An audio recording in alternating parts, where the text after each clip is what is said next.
ನಮಸ್ಕಾರ. ರಿವ್ಯೂ ಚಾನಲ್ಗೆ ಸ್ವಾಗತ. ನಾನು ಸೌಖ್ಯ ಗಾಂವ್ಕರ್. ಸದ್ಯ ಲೋಕಸಭಾ ಚುನಾವಣೆಗೆ ಸಂಬಂಧಪಟ್ಟಂತೆ ಬಿಜೆಪಿ ಜೆಡಿಎಸ್ ಭರ್ಜರಿ ಪ್ಲಾನ್ ಒಂದನ್ನು ರೆಡಿ ಮಾಡ್ತಾ ಮೈತ್ರಿ ಮೂಲಕ ಕಾಂಗ್ರೆಸ್ಸನ್ನು ಕಟ್ ಹಾಕೋದಕ್ಕೆ ಈಗ ಅಂಥದ್ದೊಂದು ಸೀಕ್ರೆಟ್ ರಿಪೋರ್ಟ್ ಡಿ.ಕೆ. ಶಿವಕುಮಾರ್ ಕೈ ಸೇರಿದಂತೆ ಕಂಡು ಬರ್ತಾ ಇದೆ. ಈ ಪ್ರಮುಖ ಕ್ಷೇತ್ರವೊಂದಕ್ಕೆ ಬೈ ಎಲೆಕ್ಷನ್ ಆಗೋದು ಪಕ್ಕಾನಾ? ಹಾಗಾದರೆ ಇದ್ದಕ್ಕಿದ್ದಂತೆ ಅಂತಹ ಚಟುವಟಿಕೆಗಳು ಗರಿಗೆದರಿರೋದು ಯಾಕೆ ಈ ಕ್ಷೇತ್ರದಲ್ಲಿ? ಏನು ಹಾಗಾದರೆ ಲೋಕಸಭಾ ಚುನಾವಣೆಗೆ ಬಿಜೆಪಿ ಜೆಡಿಎಸ್ನ ಪ್ಲ್ಯಾನ್? ಇಂಟ್ರೆಸ್ಟಿಂಗ್ ವಿಚಾರ ಒಂದು ಸದ್ದು ಮಾಡ್ತಾ ಇದೆ. ಮಾಹಿತಿನ ಮುಂದೆ ಇಡ್ತಾ ಇದ್ದೀವಿ. ಮಿಸ್ ಮಾಡಿದ್ರೆ ನಮ್ಮ ಚಾನಲ್ನ ಸಬ್ಸ್ಕ್ರೈಬ್ ಮಾಡಿ, ಹಾಗೆ ನಿಮ್ಮ ಅಭಿಪ್ರಾಯ ಕಮೆಂಟ್ ಮಾಡಿ ತಿಳಿಸಿ. ಎಸ್ ವೀಕ್ಷಕರೇ, ಮೊನ್ನೆಷ್ಟೇ ದಳಪತಿಗಳು ಬಿಜೆಪಿ ನಾಯಕರ ಜೊತೆಗೆ ಮಾತಾಡ್ಕೊಂಡು ಬಂದರು. ಇನ್ನೇನು ಜನವರಿ ಅಷ್ಟೊತ್ತಿಗೆ ಕ್ಷೇತ್ರಗಳು ಫೈನಲ್ ಆಗ್ತವೆ ಅಂತ. ಮಂಡ್ಯ, ಹಾಸನದ ಜೊತೆಗೆ ಮತ್ತೊಂದು ಕ್ಷೇತ್ರ ಕೊಡಬಹುದು. ಹೆಚ್ಚಂದರೆ 3, ಅದಕ್ಕಿಂತ ಹೆಚ್ಚು ಜೆಡಿಎಸ್ನ ತೆಕ್ಕೆಗೆ ಬೀಳುವ ಸಾಧ್ಯತೆಗಳು ಬಹಳ ಕಡಿಮೆ ಇದೆ. ಹಾಗಾದರೆ ಹಾಸನ ಏನೋ ಪ್ರಜ್ವಲ್ ರೇವಣ್ಣ ಅಥವಾ ರೇವಣ್ಣ ಫ್ಯಾಮಿಲಿಯಿಂದ ಗೆಲುವು ಸಿಗಬಹುದು ಅನ್ನುವಂಥ ಆತ್ಮವಿಶ್ವಾಸ ಇದೆ ಬಿಜೆಪಿಗೆ ಸರ್ವೆಯಿಂದ. ಮಂಡ್ಯದಲ್ಲಷ್ಟು ಸುಲಭ ಇಲ್ಲ. ಬೇರೆಯವ್ರನ್ನ ಪುಟ್ಟರಾಜು ಅಥವಾ ಯಾರನ್ನೇ ಕಣಕ್ಕಿಳಿಸಿದ್ರು ಕೂಡ, ಸುರೇಶ್ ಗೌಡ್ರು ಅದು ಇದು ಹೆಸರು ತುಂಬ ಕೇಳಿ ಬರ್ತಾ ಇದೆ. ಆದರೆ ಡಿ.ಕೆ. ಶಿವಕುಮಾರ್ ಪ್ರತಿಷ್ಠೆಯಾಗಿ ತಗೊಂಡಿರೋದ್ರಿಂದ ಮಂಡ್ಯ ಅಷ್ಟು ಸುಲಭ ಇಲ್ಲ.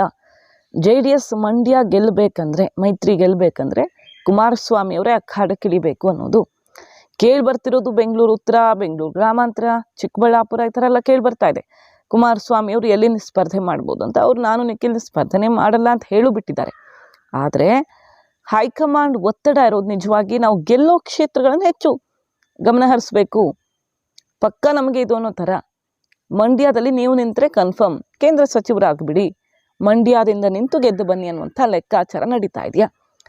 ಸುಮಲತಾ ಅವ್ರನ್ನ ನಿಲ್ಲಿಸಿದ್ರೆ ಅಷ್ಟು ಸುಲಭವಾಗಿ ಜೆಡಿಎಸ್ ಸಪೋರ್ಟ್ ಸಿಗಲ್ಲ. ಹೆಸರಿಗೆ ಸಿಗಬಹುದು, ಬಟ್ ಒಳಗೊಳಗೆ ಏಟ್ ಕೊಡ್ತಾರೆ. ಈ ರೀತಿ ಜಟಾಪಟಿ ಎಲ್ಲ ಮಾಡಿಕೊಂಡು ಆಮೇಲೆ ಮೈತ್ರಿ ಅಂದರೆ ಮತ ಹಾಕೋದು ಯಾರಲ್ವಾ? ಹಾಗಾಗಿ ಸಮಸ್ಯೆ ಇದ್ದೇ ಇದೆ. ಸುಮಲತಾ ಅವರು ಮೈತ್ರಿ ಅಭ್ಯರ್ಥಿಯಾಗುವಂಥ ಸಾಧ್ಯತೆಗಳು ತೀರಾ ಕಡಿಮೆ ಇದೆ ಮಂಡ್ಯದಲ್ಲಿ.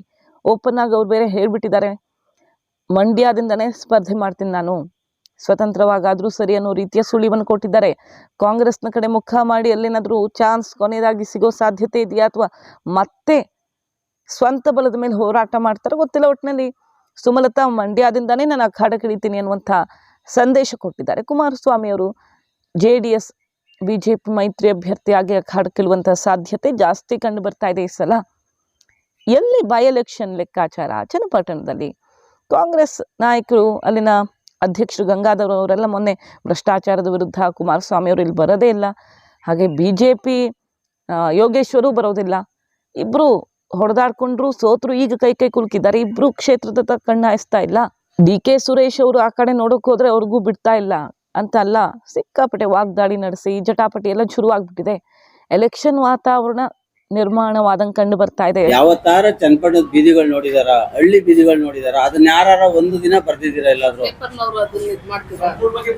ಸ್ವಾಮಿ ಬರ್ದಿಲ್ಲ. ನಮ್ಮ ಶಾಸಕರು ಮಾನ್ಯ ಕುಮಾರಸ್ವಾಮಿ ಅವರು ಕ್ಷೇತ್ರಕ್ಕೆ ಬರುವುದಿಲ್ಲ. ಅವರು ಯಾವುದುವೆ ಯಾವ ಊರಲ್ಲಿ ಏನ್ ಇದಾಗಿದೆ, ತೊಂದರೆ ಇದೆ, ಚನ್ನಪಟ್ಟಣ ಟೌನಲ್ಲಿ ಯಾವ್ಯಾವ ಸಮಸ್ಯೆ ಇದೆ, ಒಂದು ದಿನ ಓಡಾಡ್ಲಿಲ್ಲ ಅಪ್ಪ ಅವರೆಲ್ಲೂ. ನನ್ನ ಪ್ರಕಾರ ಹೊರಗಡೆಯವರ MLA ಮಾಡಿಕೊಂಡು ನಮ್ಮ ತಾಲೂಕಿನ ಜನರ ದುರ್ದೈವ ಅಂತ ನಾನು ಅಂತೀನಿ. ಸೊ ಕುಮಾರಸ್ವಾಮಿ ಅವರು ಮಂಡ್ಯಾಗ ಹೋದ್ರೆ ಚನ್ನಪಟ್ಟಣ ಯೋಗೇಶ್ವರ್ ತೆಕ್ಕೆಗಾದ್ರೂ ಬಿಡಬಹುದು, ನಿಖಿಲ್ ಕುಮಾರಸ್ವಾಮಿ ಅದೃಷ್ಟ ಪರೀಕ್ಷೆಗಾದ್ರೂ ಅವಕಾಶ ಮಾಡಿಕೊಡ್ಬೋದು ಚನ್ನಪಟ್ಟಣದಲ್ಲಿ, ಯೋಗೇಶ್ವರ್ಗೆ ಬೇರೆ ಏನಾದರೂ ಆಫರ್ ಕೊಟ್ಟು. ಹಾಗಾಗಿ ಚನ್ನಪಟ್ಟಣ ಖಾಲಿಯಾಗುವಂತಹ, ಬೈ ಎಲೆಕ್ಷನ್ ನಡೆಯುವಂತಹ ಲಕ್ಷಣಗಳು ಕಂಡು ಬರ್ತಿದ್ದಾವೆ. ಕುಮಾರಸ್ವಾಮಿ ಅವರು ಈ ಸಲ ಲೋಕಸಭಾ ಕ್ಷೇತ್ರದಿಂದ ಬೇರೆ ಎಲ್ಲಾದರೂ ಸರಿ ಮಂಡ್ಯನೋ ಚಿಕ್ಕಬಳ್ಳಾಪುರನೋ ಸ್ಪರ್ಧೆ ಮಾಡೋದು ಖಚಿತ ಅನ್ನುವಂಥ ಲೆಕ್ಕಾಚಾರ ಈಗ ಸದ್ದಿಲ್ಲದೆ ಕಂಡು ಬರ್ತಿರೋದು. ಸೊ ಮೈತ್ರಿಯ ಮೂಲಕ 25 ಸೀಟ್ಸ್ ಉಳಿಸ್ಕೊಳ್ಬೇಕಂದ್ರೆ JDS 3 ಕೊಟ್ಟರೆ 3ಕ್ಕೆ 3 ಗೆಲ್ಲೇಬೇಕು. ಮಂಡ್ಯ, ಹಾಸನ ಅಂತೂ ಕೈತಪ್ಪು ಹೋಗಲೇಬಾರ್ದು ಅನ್ನುವಂಥ ಲೆಕ್ಕಾಚಾರ. ಹಾಗೆ ಕೇಂದ್ರ ಸಚಿವರಾಗ್ಬಿಟ್ರೆ ಒಕ್ಕಲಿಗ ಮತಗಳನ್ನು ಉಳಿಸ್ಕೊಳ್ಳೋಕೆ ಒಂದು ಸ್ಥಾನಮಾನ ಸಿಗುತ್ತೆ ಅವ್ರಿಗೆ. ಪಕ್ಷ ಈಗ ಯಾವುದೇ ಅಧಿಕಾರ ಇಲ್ಲದೆ ಬಲ ಕಳ್ಕೊಂಡಿರುವಾಗ ಒಂದು ಅಧಿಕಾರ ಅನ್ನೋದು ಸಿಕ್ಕಿದ್ರೆ ಮತ್ತೆ ಜೀವ ಕೊಟ್ಟಂಗಾಗತ್ತೆ. ಇದೆಲ್ಲ ಲೆಕ್ಕಾಚಾರ ಇದೆ.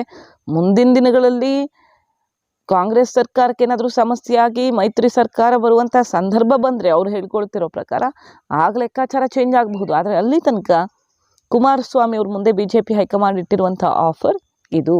ಮಾಹಿತಿ ನಿಮ್ಗೆ ಇಷ್ಟ ಆಗಿದ್ರೆ ಮಿಸ್ ಮಾಡಿದ್ರೆ ನಮ್ಮ ಚಾನಲ್ನ ಸಬ್ಸ್ಕ್ರೈಬ್ ಮಾಡಿ, ಹಾಗೆ ನಿಮ್ಮ ಅಭಿಪ್ರಾಯ ಕಮೆಂಟ್ ಮಾಡಿ ತಿಳಿಸಿ. Thank you.